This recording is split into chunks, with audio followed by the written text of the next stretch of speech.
आप देख रहे हैं सम्मुख और हमारे साथ है इस वक्त शंकराचार्य स्वरूपानंद सरस्वती जी महाराज गंगा को बचाने के अभियान में निकले हुए हैं और इस वक्त एक आंदोलन की चेतावनी सरकार को दे चुके हैं।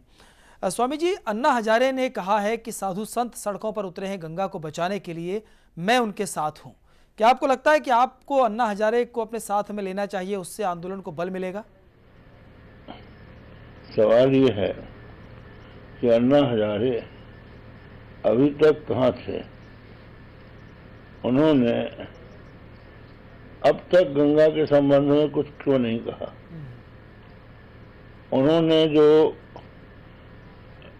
जन लोकपाल को पास कराने के लिए अभियान छेड़ा है, उस जन लोकपाल अभियान के द्वारा वो भ्रष्टाचार दूर करना चाहते हैं जी। पहली तो बात यह है कि ये आंदोलन भौतिक कारणों से है, आध्यात्मिक नहीं है जी।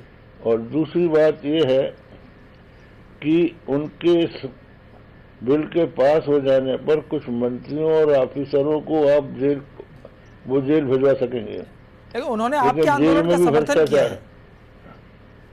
अगर उन्होंने समर्थन किया है तो भी पहले वो हम लोगों से मिले और उसकी भावना समझें। लेकिन एक बात हम आप और कहना चाहेंगे कि भ्रष्टाचार की जड़ को उन्होंने नहीं पकड़ा है।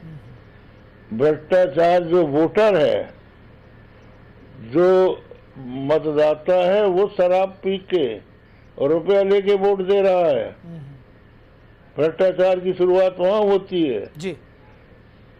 उसको वो कहाँ दूर करने की बात कर रहे हैं स्वामी जी? वो जब तक की धार्मिक भावना लोगों में नहीं आएगी जी, राष्ट्र के प्रति प्रेम की भावना नहीं आएगी जी, लोकतंत्र का मूल्य लोग नहीं समझेंगे जी, तब तक उनका उद्देश्य पूरा नहीं हो सकता। स्वामी जी, आपने गंगा को बचाने का अभियान छेड़ा है और एक बड़े पैमाने पर आपने घोषणा की है कि आप रामलीला मैदान में आंदोलन करेंगे, लेकिन आपको लगता है कि इसमें हम गंगा में जो स्वयं प्रदूषण करते हैं, शवों को जलाया जाता है, बहुत सारे ऐसे प्रदूषण हैं जो हम व्यक्तिगत स्तर पे गंगा में करते हैं, और साधु समाज क्या उनसे भी अपील करेगा?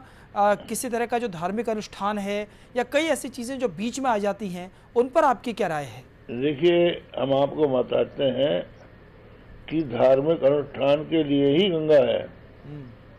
अगर उसकी धारा रहती है तो जी, अगर कोई गंगा में अस्थि डाल देता है तो वो अस्थि गल जाती है जी, बस वो समाप्त हो जाती है।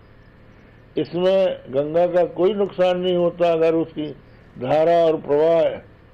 लेकिन स्वामी जी, आज के दिन में गंगा को इतना मैला कर देने के पीछे इस तरह के अनुष्ठानों की भी तो एक वजह है ना?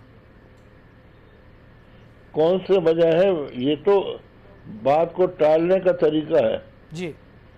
अगर हम अपने पितरों की अस्थि डालते हैं, भस्म डालते हैं, तो इसी के लिए तो गंगा आई है।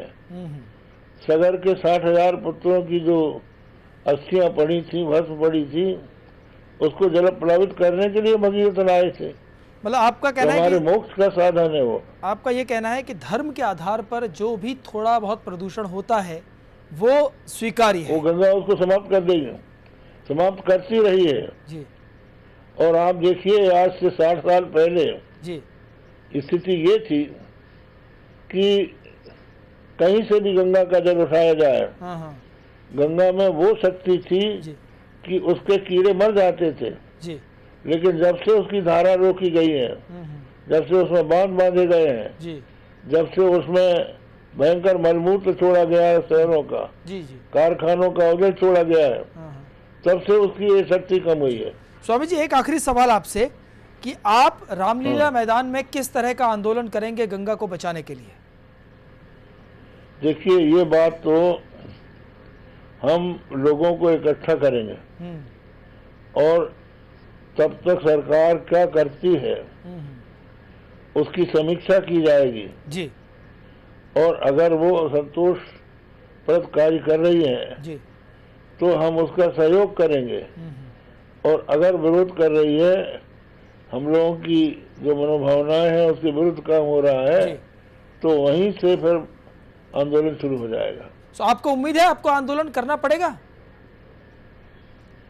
हम तो आशावादी हैं। हम समझते हैं जी कि हमारे प्रधानमंत्री गंगा को मानने वाले हैं जी, गंगा को माँ कहते हैं जी उनका हृदय जी इस बात को लेके परिवर्तित होगा जी और वो कड़ाई से काम लेंगे, अपने मन की शिथिलता जी और हिचक छोड़कर जी गंगा के लिए आगे बढ़ेंगे। स्वामी जी बहुत बहुत शुक्रिया आपका सम्मुख में हमारे साथ बातचीत करने के लिए, बहुत बहुत शुक्रिया आपका। तो सम्मुख में आज हमारे साथ थे शंकराचार्य स्वामी स्वरूपानंद जी महाराज, जिन्होंने बीड़ा उठाया है गंगा की सफाई का, और उनका कहना है कि गंगा साफ नहीं होती है तो रामलीला मैदान से रण होगा। नमस्कार।